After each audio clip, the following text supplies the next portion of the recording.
משפחת שריד היקרה, חברות, חברים, ידידים, אוהבי השלום והצדק, לא עלינו לסיים את המלאכה. יבואו אחרים, יבואו אנשים ונשים צעירים מאיתנו. יבוא דור חדש של אנשי שלום וצדק חברתי. ולדור הזה אולי תהיה שפה אחרת ואולי גם דרכי ויכוח שונות ונימוקים שונים משלנו.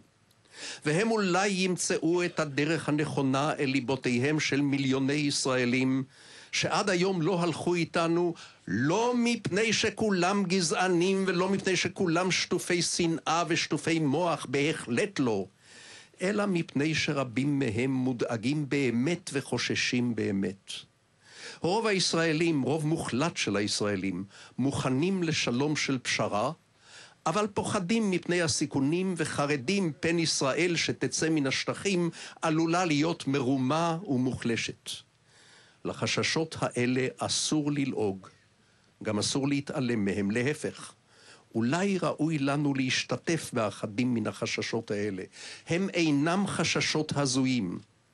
במקום להוקיע את הישראלים החוששים מפני מחיר השלום, צריך לנסות להגיע אליהם. להרגיע ולא להוקיע. לכבד את הפחדים הלגיטימיים במקום לנפנף אותם בבוז. להתווכח בחריפות עם יריבינו, אבל גם להקשיב להם קשב רב. אני אסיים ב4 שורות מתוך אני מאמין מאת שאול צ'רניחובסקי. 4 שורות אשר בהן אולי מקופלת תמצית עולמו של חברנו יוסי שריד.